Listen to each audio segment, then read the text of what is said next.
이 시간 우리에게 주시는 하나님 말씀은 열왕기하 19장 14절에서 16절까지 말씀입니다. 나의 구주여 나의 왕이 되시는 그 주님만을 주님 다시 오실 때까지 증거하는 삶을 살겠노라고 결단하는 가사로 하나님께 찬양을 올려드렸습니다. 찬송가 가사처럼 우리 또한 그렇게 함께 찬양의 가사를 들으며 찬양의 음료를 따라 함께 하나님께 예배드리는 영광 돌려드리는 우리 또한 그 가사처럼 이렇게 하나님의 영광을 위해서 헌신하고 충성할 수 있는 그런 하나님의 사람으로 세워졌으면 좋겠다 하는 생각을 찬양을 들으면서 한 번 더 해보게 됩니다. 기다림이라고 하는 제목으로 오늘 말씀을 생각을 해볼 텐데 다음 주부터 대강절이 시작이 됩니다. 대강절이 무엇이냐? 그냥 대강 지내는 절기 가서 대강절이냐? 그건 아니고요. 또 대림절이라고도 합니다. 그럼 어느 회사 이름이라 대림절이냐? 그것도 아니고요. 대강절, 주님의 강림하신 것을 기다린다라고 하는 의미가 됐죠. 마찬가지로 대림절, 주님께서 오시는 것에 대해서 기다린다라고 하면서 이제 대림절, 대강절 이렇게 이름을 붙였습니다. 5세기경부터 교회에서 이제 이 절기를 지키기 시작을 했고요. 우리가 전통적으로 알려져 있는 12월 25일, 12월 25일을 이제 기점으로 해서 주일을 4번 주일을 4주간을 앞으로 두어서 한 달간을 대강절 혹은 대림절의 기간으로 이렇게 절기를 지키고 있지요. 그렇게 돼 있고 대림절의 의미는 대강절의 의미는 예수 그리스도께서 저 높고 높은 별을 넘어 이 낮고 낮은 땅에 내려오신 예수님의 성육신에 대해서 기념하는 날입니다. 예수님께서 사람의 몸을 입고 사람과 똑같이 이 세상에 태어나셨다 하는 것에 대해서 기념하는 날이 성탄절입니다. 그래서 성탄절은 우리가 12월 25일로 알고 있지만 또 어느 학자에 의하면 1월 6일이다 이렇게 성탄절에 대해서 1월 6일이다 이렇게 주장하는 학자도 있기도 하고요. 그러면서 그렇게 주장하는 분은 그런데 왜 12월 25일로 성탄절을 정했느냐? 이유는 뭐냐 하면 로마 시대에 로마 제국은 워낙에 여러 민족들을 아우르고 있는 그런 민족이다 보니까 이제 그 여러 민족들이 같이 즐길 수 있는 축일, 여러 민족들이 함께 공유할 수 있는 하루를 정해서 그날을 성탄절로 삼자 이렇게 된 거죠. 그래서 그 어느 이단 가운데에는 이것을 가지고서 이제 기존 교회가 잘못됐다라고 주장하는 그런 이단 집단도 있기 때문에 제가 이렇게 자세하게 설명을 드립니다. 그래서 처음에 성탄절 12월 25일을 크리스마스로 성탄절로 정하게 된 데에는 12월 25일은 본래 바커스의 날이었어요. 그리스 로마 신화에 나오는 바커스라고 하는 신이 있는데 그 바커스 신은 우리가 흔히 알고 있는 바카스 있죠. 예, 바카스가 이제 그 바커스인데 같은 의미인데 이 신은 어떤 신이냐면 술을 좋아하는 신이었었어요. 그래서 날마다 흥청망청 이제 마시기만 하는 그런 신이 바커스이거든요. 그래서 그 바커스를 기리는 축제의 날이 12월 25일이었었어요. 그래서 이때 다양한 민족의 사람들이 이제 로마로 몰려오거든요. 와서 이제 로마에서 그 카니발을 하면서 며칠씩 걸쳐서 이렇게 잔치를 하고 즐거워하고 즐기는 이제 그런 날인데 로마 황제가 가만히 생각해 보니까 그래도 더욱더 한 사람이라도 많은 사람들에게 하나님을 그리고 많은 사람들에게 예수님께서 이 땅에 사람의 몸을 입고 오신 것에 대해서 알렸으면 좋겠는데 어느 날로 그 날을 잡았으면 좋을까 생각을 하다가 그래 12월 25일에는 많은 사람들이 모이니까 그때에 여러분 우리가 더 이상 바커스를 모시는 것이 아니라 술의 신 바커스 때문에 즐거울 것이 아니라 예수님께서 이 땅에 사람의 몸을 입고 오신 것 이것 때문에 기뻐하도록 합시다. 이렇게 이제 방향을 바꾸려고 하는 거죠. 이렇게 방향을 바꾸려고 사람들이 모일 때에 모이는 목적은 바커스라고 하는 술의 신 때문에 모였지만 모인 사람들에게 여러분 우리가 모이기는 이렇게 모였지만 우리가 놀기는 이 방향으로 놉시다. 이 방향이 어떤 거예요? 예수님께서 우리들을 위해서 이 땅에 참 사람의 몸을 입고 오신 것, 그것을 기뻐하면서 즐거워합시다. 이렇게 방향을 살짝 틀었단 말이죠. 그렇게 하기 위해서 12월 25일을 성탄절로 삼은 거예요. 예, 그런데 이제 어떤 사람들은 그 술의 신을 섬기는 날인데 그거 우리가 뭐하러 즐거워 기뻐하냐? 그렇게 하지 말자! 이렇게 주장하는 사람들이 있더라고 하는 거죠. 그래서 목적은 그거였단 말이죠. 더욱더 많은 사람들에게 알려주고 더욱더 많은 사람들과 더불어서 공유하려고 하다 보니까 그 방법으로 택한 것이 12월 25일이었더라 하는 것 뿐이죠. 그런 의미를 목적이 그랬더라, 그렇게 선했더라 하는 것을 우리가 한번 생각을 해볼 필요가 있겠고요. 그렇게 해서 이제 12월 25일이 그전에는 이제 그 우상을 섬기던 날이었는데 사람들이 이제 한 해 지나고 두 해 지나고 세 해 지나고 10년 지나고 100년 지나고 이렇게 지나다 보니까 정말로 12월 25일은 이제 예수님만을 기뻐하고 예수님만을 즐거워하는 날로 이렇게 문화가 바뀌게 되더라고 하는 것이죠. 그렇게 하던 가운데 이제 5세기에 들어서서 그렇다고 한다면 우리가 그냥 그날 하루만 이렇게 할 것이 아니라 미리미리 우리들의 마음의 준비를 하자. 어찌하여서 예수님께서 인간의 몸을 입고 오셨는지, 그리고 우리가 그 예수님께서 다시 오실 예수님이신데 우리가 이 두 가지 측면에서 이미 오셨던 예수님의 오신 것에 대한 의미를 우리가 한 주 동안, 넉 주 동안 의미를 생각을 해보자 해서 대림절, 또한 다시 오실 예수님에 대해서 우리가 또 한 주 생각을 해보자. 이렇게 해서 대림절이라고 하는 4주간의 기간이 이렇게 교회력 안에 들어오게 되어졌더라 하는 것에 대해서 또 이렇게 함께 생각을 해보게 됩니다. 해서 천주교인들은 그런 걸 참 멋있게 잘하잖아요. 그렇죠?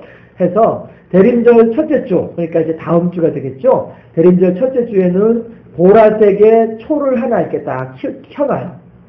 그렇게 하고 대림절 둘째 주가 되면 보라색 초가 있고 그 옆에 초록색 초를 또 하나 켜놓고요. 그 다음에 빨간색인가 뭐 하고 해서 이렇게 4가지 색깔을 매 주마다 이렇게 초를 켜놓기도 해요. 그래서 대림절을 캔들이라고도 표현을 하기도 해요. 그 이제 양초를 켜놨다 해서 그렇게도 표현도 하기도 하는데 우리는 뭐 그렇게 뭐 초까지 켜놓고 이렇게 할 것까지는 아니고 그냥 대림절의 의미를 우리가 각 4주간에 걸쳐서 한번 예수님께서 오신 이유, 또 예수님께서 다시 오시게 될 이유, 목적, 의미 이런 것들을 우리가 대림절 4주간 동안에 하나하나 이렇게 함께 생각을 해보고자 합니다. 해서 오늘은 그 대림절 예비주일이에요.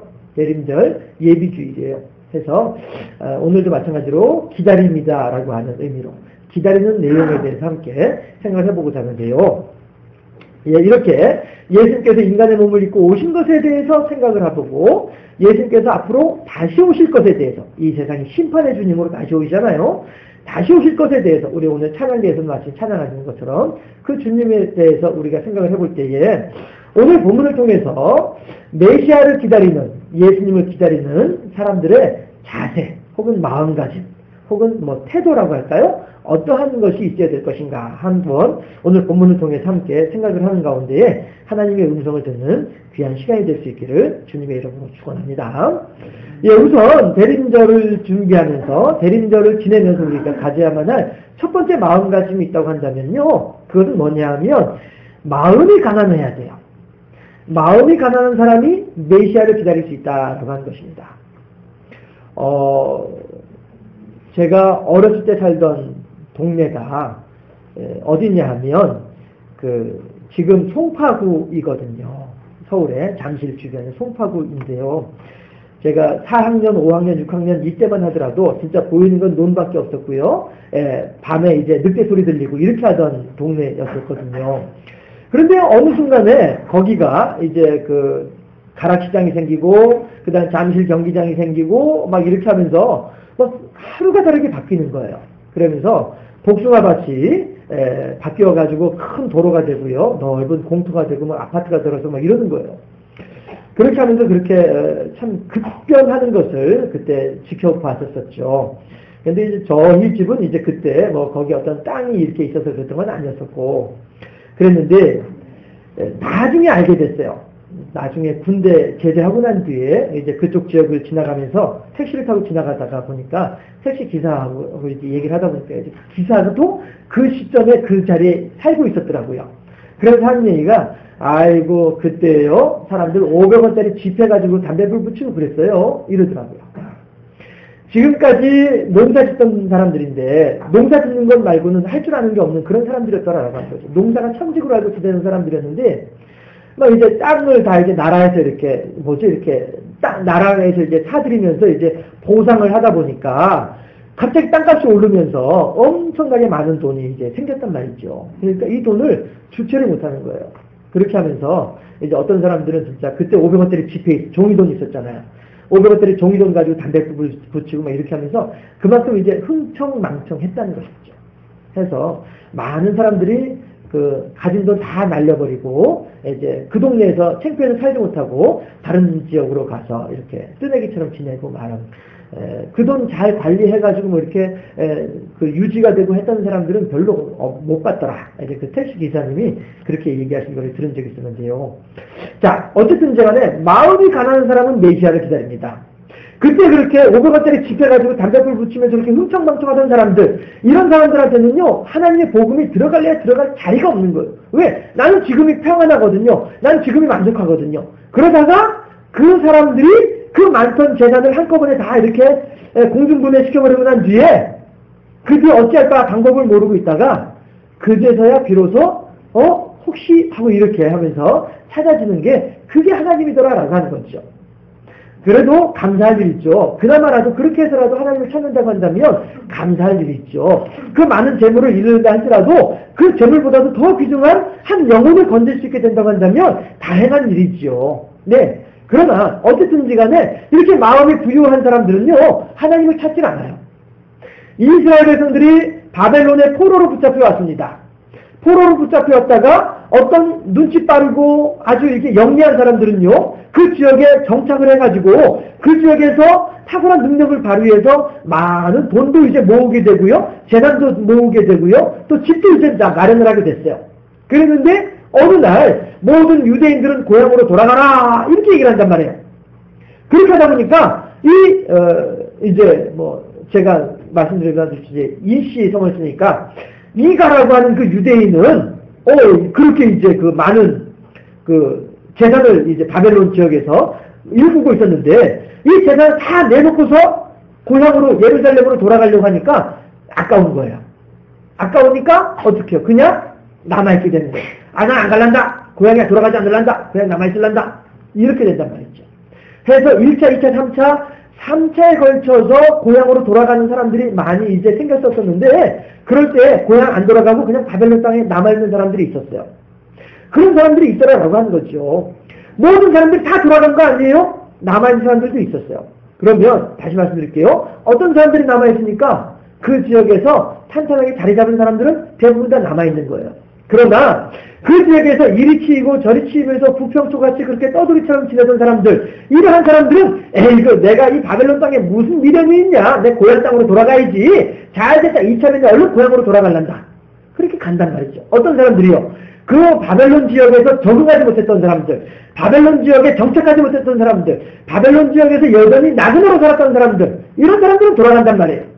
가난한 사람들, 괴로운 사람들, 어려운 사람들, 이런 사람들은 고향으로 돌아간단 말이에요. 그러나 내가 이곳에서 그래도 어느 정도 사회적으로도 지위가 있고 재산도 일구고 이랬던 사람들은, 마음이 부유한 사람들은 고향으로 안 돌아간다는 거예요. 하나님의 소망은, 하나님의 뜻은, 하나님의 약속은 어디 있습니까? 이스라엘 가나안 땅에 있거든요. 가나안 땅은 하나님께서 권면하시는 땅이란 말이에요.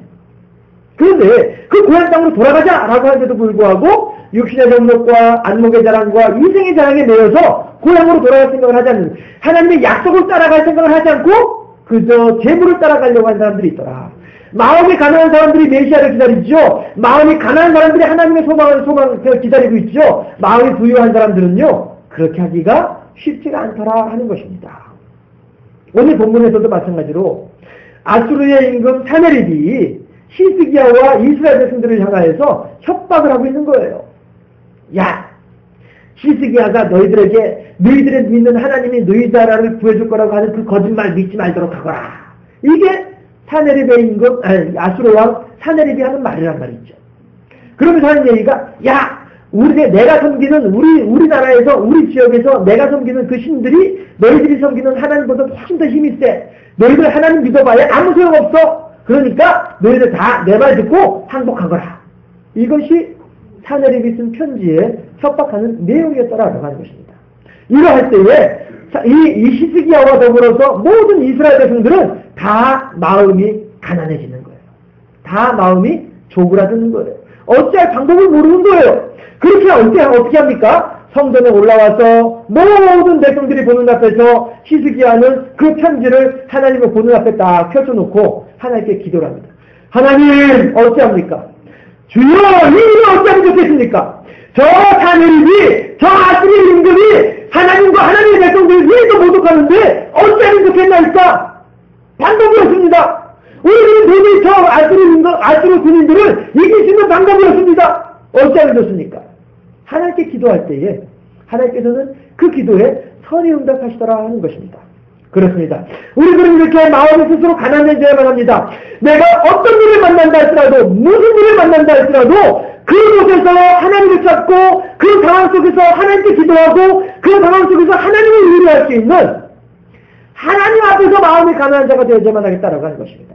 사람들 앞에서는 마음이 가난할 필요가 없죠. 사람들 앞에서 우리들은 당당해야만 할 것입니다. 왜? 내 뒤에 하나님께서 계시니까. 얼마 전에 우리가 동영상 보았던 것처럼 그렇게 그 짐승이 새끼곰을 잡아먹으려고 쫓아올 때에 새끼곰은 도망가다 못 견뎌가지고 더 이상 방법이 없을 때 막다른 길에 도달했을 때에 그때는 그 짐승을 향해서 달려들죠. 달려들지만 어떻게 이길 수 있나요? 못 이긴단 말이에요. 그럼에도 불구하고 내가 죽을 힘을 다해서 달려든단 말이죠. 그렇게 할 때에 뒤에서 어미곰이 나타나가지고 대신에 아기곰을 대신해서 그 짐승에게 위협을 가할 때에 짐승은 도망가더라 하는 것입니다. 우리 또한 그렇게 사람들 앞에서는 세상을 향해서는 마귀 사람의 계절을 향해서는 우리들은 당당할 필요가 있다고 하는 것이죠. 왜? 하나님께서 우리들의 배경이 되어주시니까. 그러나 하나님 앞에서만큼은 우리들은 겸손해져야 있다는 거예요. 하나님 앞에서만큼 우리들은 매일 낮아져야만 할 것이고 하나님 앞에서 나는 무능한 자요, 하나님 앞에서 나는 무익한 자요, 하나님 앞에서 나는 할 수 없는 자인 것을 늘 고백하면서 하나님 이거 어떻게 할까요? 하나님 저거 어떻게 할까요? 하나님께 기도하고 하나님께 의뢰하고 하나님께 소망을 하게 될 때에 하나님께서는 그러한 우리들에게 하나님을 향해서 마음 가난한 우리들을 향해서 하나님께서 더 큰 은혜로 함께 해주실 줄로 믿습니다. 하나님은 그렇게 늘 24시간을 우리와 함께하고 계시기를 원하시는 분이 하나님이시다라고 하는 것입니다. 해서 우리들은 하나님을 향하여 스스로 마음이 가난해져서 커다란 문제가 올 때나 자그마한 일이 있을 때나 어느 때나 우리들 스스로가 하나님을 향하여서 가난한 자가 되어져서 오직 한 번 하나님만을 의지할 때에 하나님께서 우리들에게 참 힘이 되어주시고 참 구원의 근원이 되어주시는 것을 믿을 수 있기를 바랍니다. 해서 그렇게 아주 작은 일조차도 일일이 하나님께 아뢰며 메시아를 기다리는, 진정으로 메시아를 기다리는 복된 성도가 하나님과 아름다운 관계 속에서 말이죠. 그렇게 메시아를 기다리는 우리 모두가 되어져야만 하겠습니다. 두 번째로 메시아를 기다리는, 예수 그리스도를 기다리는 사람들은 어떠한 마음가짐, 어떠한 상태로 있어야 될 것인가 하면 해결책, 이 문제를 해결할 수 있는 능력이 어디에 있는가를 잘 아는 사람이 메시아를 기다릴 수 있다라고 하는 것입니다. 스위스에서 만든 롤렉스라고 하는 시계가 그렇게 좋은 시계라고 한다면서요. 그런데 그 시계가 만약에 고장이 났대요. 그러면 우리나라에서는 고칠 수 없다. 모든 사람들이 이거 나 못 고친다 한다 할지라도 스위스로 보내면 어때요? 거기선 다 고쳐낼 수 있어요. 왜 그래요? 우리나라 사람들은 그저 갖다가 판매하는 사람들이기 때문에 속속들이 몰라요. 그러나 스위스에 있는 그 공장에 있는 사람들은 그거를 하나하나 일일이 다 만지고 조립을 한 사람들이기 때문에 어떻게 고장이 났는지를 다 알고 있다는 거죠. 해서 아무리 심각하게 고장이 났다 할지라도 스위스에 보내면 스위스에서는 다 고쳐올 수 있다라고 하는 것이죠. 왜? 거기는 원재료들도 다 있으니까. 네. 이런 것처럼 우리들도 마찬가지로 이 사네립이라고 하는 아수르 군대라고 하는 이 세력들은 이스라엘 백성들로서는 도저히 감당할 수 없는 그런 세력들이더라라고 하는 것입니다. 오늘 마침 아동부에서 이 본문으로 설교를 하면서 제가 아동부 친구들이 이해하기 쉽도록 어떻게 제가 비유를 들었느냐 하면요. 사네립과 아수르의 군인들은 사자요 호랑이라고 한다면 이스라엘 백성들, 이스라엘 군인들은 토끼나 마찬가지다. 그렇게 사네립과 그의 군대들은 힘이 세고 이스라엘 백성들은 그만큼 힘이 약했다. 도저히 감당할 수 없는, 이길 수 없는 그러한 정도로 차이가 많이 힘이 차이가 나는 그러한 상황이었었더라 라고 한 것을 설명을 한 적이 있었습니다. 그렇지만 이 위기 상황 속에서 꼼짝없이 죽을 수밖에 없는 위기 상황 속에서 히스기야와 그의 백성들은 문제 해결책이 어딘가를 분명히 알았으니까 스위스산 롤렉스 시계를 고치기 위해서는 스위스로 보내면 분명히 해결할 수 있는 것처럼 우리 또한 우리 인생에 다가오는 이런저런 문제들에 대한 해결책이 어디에 있다고 하는 사실을 분명히 알고 있기 때문에 우리들은 히스기야는 그래서 그렇게 하나님께 기도하고 하나님께 의뢰할 수 있었더라라고 하는 것입니다. 어떤 사람이 그런 얘기를 하죠. 기침을 해가지고 그저 기관지가 안 좋은가 보다 해서 그렇게 기관지로만 그렇게 치료를 했는데 이것이 본래는 폐암이었더라라고 하는 거예요. 그래가지고 뭐 급성으로 해가지고 한두 달 사이 이렇게 했다고 하는 그런 이야기를 들은 적이 있었습니다. 그래요. 아무리 유능한 의사를 할지라도 그 증세를 보면서 폐암인지 기관지염인지 모르는 수가 있더라라고 하는 거예요. 저 같은 경우에도 어저께 오래간만에 서울길을 올라가니까 헷갈리더라고요. 내비게이션을 보고서 가는데 고가도로가 있고 밑에 도로가 있다 보니까 이 내비게이션에서는 이게 구분을 잘 못해주는 거예요. 그래서 내비게이션은 고가도로로 탄 것으로 생각을 하고 길을 안내를 하고 저는 밑에 길로 내려와 있으니 이게 길이 제대로 맞아떨어지겠습니까? 아 이거 고생 많이 했는데요. 예. 어쨌든 간에 사람들은 아무리 유능하고 아무리 뭐 이렇게 잘한다 능력이 많다 할지라도 근본적인 해결책은 가지고 있지 못하다라고 하는 것이에요. 사람들은 그렇다라고 하는 것입니다. 그러나 그 근본적인 해결책을 누가 가지고 있어요? 하나님께서는 가지고 계시다라고 하는 사실이죠. 우리들은 지나가는 길에 살아가는 가운데에 이런 일을 만날 수 있고 저런 일들도 만날 수 있습니다. 그러나 그 모든 일들에 대한 근본적인 해결책이 어디 있다고요? 하나님께 있다라고 하는 것이죠.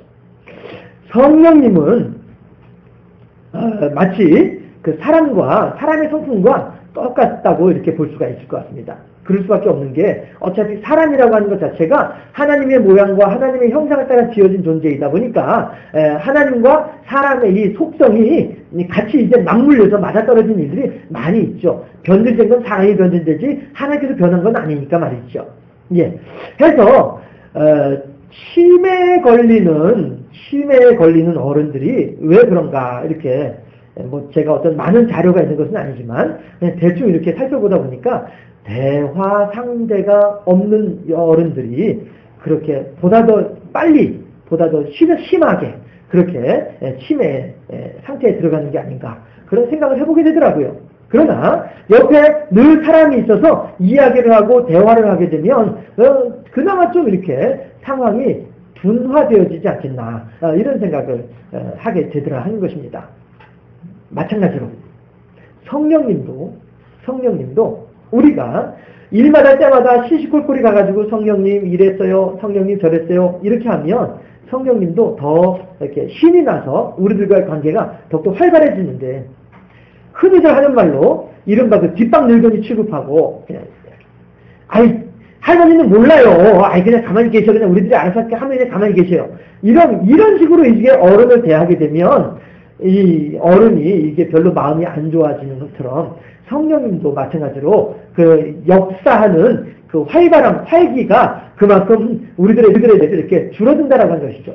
성령님 스스로의 능력이 줄어드는 것이 아니라 성령님의 역할이 그 활기가 줄어든다라고 하는 것이죠. 우리들을 향하여서. 왜? 서운하니까. 그냥 우리가 이해하기 쉽게 이렇게 성령님을 사람처럼 해서 우리가 한번 표현을 해보는 거예요. 그러나 우리가 일마다 때마다 어른에게 찾아가서 아이고 할머니, 아이 할아버지 이 얘기 하면은 그 어른들은 되게 좋아하신단 말이에요. 그런 것처럼 우리가 하나님을 향해서 성령님을 향해서도 일마다 때마다 이 문제를 가지고 저희를 가지고 이렇게 기도하고 의뢰하고 이렇게 하다 보면 성령께서 우리들에게 속에서 역사하는 힘이 더 커진다라고 하는 것입니다. 문제 해결책을 누가 가지고 있어요? 우리가 가지고 있나요? 우리들이 가지고 있는 해결책이라고 하는 것은요, 요거밖에 안 돼요. 그러나 하나님께서 성령님께서 우리들에게 제시해 주신 해결책이라고 하는 것은 가장 완벽하고 가장 확실한 방법으로 우리들에게 해결책을 제시해 주시지 않느냐 하는 것입니다. 해서 우리들은 오늘 히스기야가 오늘 이스라엘 백성들이 하나님의 편지를 가지고 하나님의 성전에 와서 그것을 펼쳐놓고 하나님께 기도하는 것처럼 우리 또한 그렇게 우리들에게 있는 이런저런 일들에 대해서 마음이 가난한 것뿐 아니라 마음이 가난한 것으로 끝날 것이 아니라 그 일을 가지고 하나님께 기도하고 하나님께 의뢰하고 하나님께 나아가서 하나님의 해결책을 우리가 소망하는 그런 삶을 살 때에 그런 사람이야말로 다시 오시는 주님을 기다리기에 합당한 그러한 하나님의 편에 서 있는 사람이 아니겠느냐 하는 것입니다. 오직 한 분 예수 그리스도, 오직 한 분 성령님, 오직 한 분 하나님만을 기다리고 소망하는 가운데에 하나님의 도우심의 큰 은혜와 능력을 덧입을 수 있는 복되고 아름다운 삶을 살아가는 우리 모두가 될 수 있기를 주님의 이름으로 축원합니다. 그 다음에 마지막으로 의심하지 않는 확신 가운데 있는 사람들이 메시아를 기다릴 수 있는 자격이 있다라고 하는 것입니다. 오늘 본문을 보면은요, 히스기야가 그 백성들 앞에서 기도를 할 때에 그 즉시로 이사야가 예언을 했다, 이런 말은 없습니다. 하나님께서 그 즉시로 역사하시게 되면 그 분명히 이렇게 표현을 하시거든요. 그 시간으로 이 일이 이루어지더라 이렇게 하면서 표현을 하시는데 오늘 본문에서는요 분위기가 그렇지가 않아요. 히스기야가 기도를 다 마치고 백성들에게 여러분 이제 우리 기도회 끝났습니다. 이제 각자 집으로 돌아가시기 바랍니다. 기도회 다 마쳤어요. 그래서 가는 거예요. 그렇게 하고 난 뒤에 히스기야가 자기 방에 앉아서 가만히 있을 때에 그제서야 비로소 이사야가 히스기야에게 찾아와서 임금님, 하나님께서 나에게 말씀을 하시는데 아까 임금님이 기도하신 거에 대해서 하나님께서 이렇게 응답하십니다 하면서 그렇게 기도 응답이 오더라라고 하는 것이죠. 그리고 그 저녁에 하나님께서 아수르 군대에 가셔가지고 아수르 군대를 하나님의 방법으로 쳐버리니까 18만 5천 명이나 되는 이 아수르 군대가 하루아침에 다 그냥 망하게 되는 일들이 있더라 하는 것이에요. 자, 무슨 얘기냐면요, 하나님께서 우리들이 기도를 할 때에 기도하는 그 순간에 우르릉쾅쾅 번쩍번쩍 하면서 보여주시면 얼마나 좋겠어요. 그러나 우리 하나님은 그렇게 하지 아니하시더라 하는 거예요. 기다려라. 엄마 배고파요. 조금만 기다려라. 뜸들고 있다. 엄마 너무너무 배고픈데? 아니야, 그래도 기다려. 여기 밥솥을 보니까 아직도 3분 더 남았다고 해. 그러니까 3분만 기다려라. 예. 그러면은 아무리 배가 고프더라도 그 3분 못 기다리겠어요? 기다리는 거예요. 그러다 좀 있다가 픽 하면 됐다. 이제 밥 먹자. 이거잖아요. 하나님 마찬가지란 말이에요. 우리가 기도를 할 때에 기도하는 그 즉시 이루어지는 일들도 있지요. 그러나 또 하나님께서는 하나님의 방법으로 우리가 기도하는 그 즉시 이루어지는 것이 아니라 시간이 지나야만이, 비유로 하자면은 뜸이 들어야만이 그렇게 응답을 하시는 경우들도 있더라 하는 거예요. 사실 기도 응답받아 본 경험 가지고 간증합시다 하면은 어떤 분들은 그 즉시로 응답받은 분들도 있겠지만 또 어떤 분들은 5년이 걸렸습니다, 10년이 걸렸습니다, 30년 걸렸습니다, 이런 분들도 계시지 않겠어요? 예, 그러면은 우리는 그 시간까지 기다려야 되는 거예요. 5년 동안 기다려야 되고요, 10년 동안 기다려야 되는 거예요. 기다리는 가운데 그 일이 이루어지게 되더라 하는 거예요. 어저께 제가 참 기분 좋은 일이 있어가지고 함께 잠깐 좀 나누도록 하겠습니다. 제가 고등학교 때 동창이 친구가 저거랑 이제 셋이 있다고 전에 말씀드린 적이 있었어요.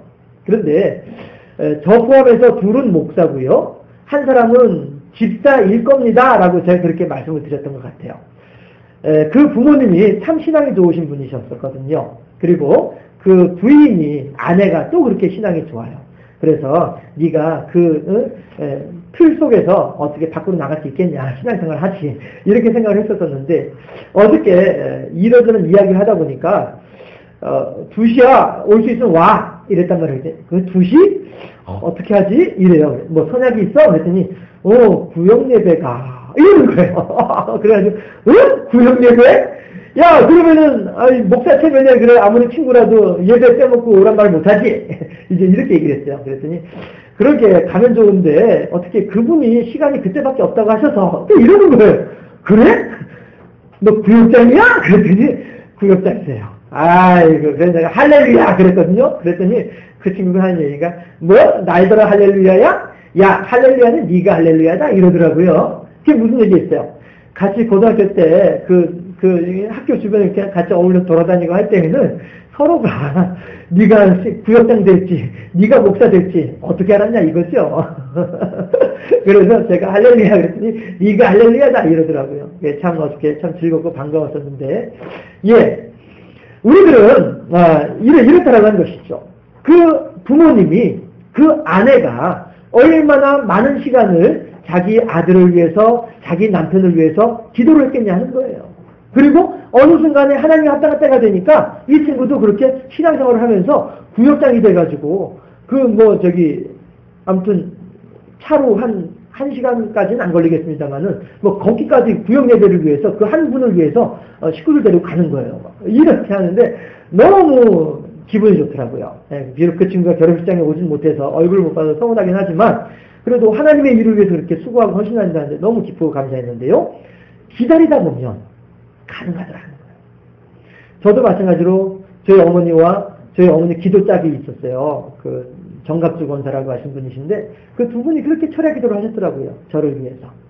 그래서 제가 이제 정신 차리고 신앙생활 하면서 은혜 받고서 정신 차리고서 제가 이제 교회 갔더니 그 정권사님이 저한테 오셔가지고 제 어깨를 이렇게 손을 이렇게 팔을 어루만지시면서 아이고 우리 황 집사님이 너를 위해서 얼마나 기도를 많이 하셨는데 이러시더라고요. 두 분이 그렇게 철야 기도하시면서 하셨다고 하는 얘기를 들었었는데 그래요. 그 우리 어머님들 저를 위해서 기도를 할 때 한 달, 두 달 하셨겠어요? 1년, 2년 하셨겠어요? 예. 기다리면서 믿음 가운데 기다리다 보면 기도의 응답이 하나님 합당한 때에 이루어지도록 하는 거예요. 그러나 못 기다리면 그걸 기다리지 못하고 그걸 의심하면서 그걸 기다리지 못하고 나가게 되면 그 사람은 응답받지 못한다라고 하는 것이죠. 끝까지 믿음 안에서 확신 가운데에서 그 자리를 지키면서 그 나를 소망하면서 그 일을 기다리면서 하나님께 붙어있을 때에 그때 비로소 하나님이 합당한 때에 열매를 맺게 되더라 하는 것입니다. 우리 주님 언제 오실지 모릅니다. 우리 주님 빨리 오셨으면 좋겠는데 언제 오실지 모릅니다. 그렇다고 해서 아이고 안 오시려나 보다 의심하지 말고 아이고 오신다는데 뭐하러 기다려? 밖으로 나갈 일이 아니라 오신다 하셨으니 분명히 오실 것이다. 끝까지 기다리는 가운데 그런 신앙을 가지고 있는 사람들이야말로 메시아의 다시 오심을 기다릴 수 있는 자격이 있지 않겠느냐라고 하는 것입니다. 여러분, 우리들은요, 우리가 살아가는 여러 가지 일들 가운데에서 늘 하나님을 향하여서 마음이 가난한 겸손한 사람이 될 수 있기를 바랍니다. 또한 우리들은 겸손한 것으로 끝나지 아니하고 이 문제의 해결책은 오직 하나님만이 가지고 계십니다. 하나님을 향한 분명한 신앙을 가지고 하나님께 그 모든 일들을 내어맡길 수 있는 우리들이 될 수 있기를 바랍니다. 또한 그렇게 내어맡겼으면 의심하지 아니하고 이 일이 반드시 이루어질 것에 대한 기대 가운데에서 끝까지 소망을 잃지 아니하는 그러한 우리들의 믿음의 확신 가운데 거하는 우리들의 신앙이 될 수 있기를 바랍니다. 그러한 사람으로 우리가 세워지게 될 때에 다시 오시는 주님을 우리들은 기쁨으로 맞이할 수 있게 될 것이고 다시 오신 주님께서는 우리들을 향하여서 착하고 충성된 종이라고 2달란트를 남긴 종이라고 5달란트 남긴 종이라고 10문화 남긴 종이라고 5문화 남긴 종이라고 칭찬해 주실 줄로 믿습니다. 이 칭찬을 듣기에 부족함이 없는 아름다운 신앙으로 세워지는 우리 모두가 되어질 수 있기를 주님의 이름으로 축원합니다. 기도하겠습니다. 좋으신 아버지 하나님, 우리들은 이제 예수 그리스도께서 이 땅에 사람의 몸을 입고 오신 것에 대하여 기념하고 또한 그 주님께서 다시 오실 것에 대해서 우리들의 마음에 되새기는 대림절의 기간을 앞두고 있습니다.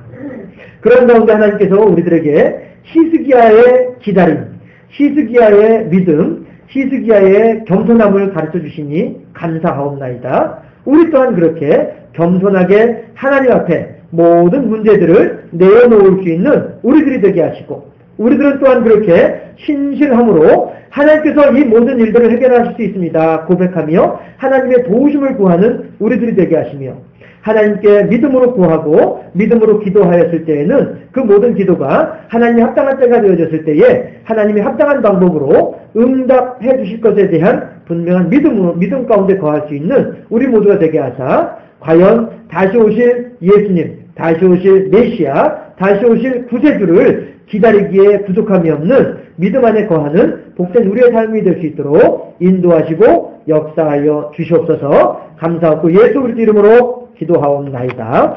아멘.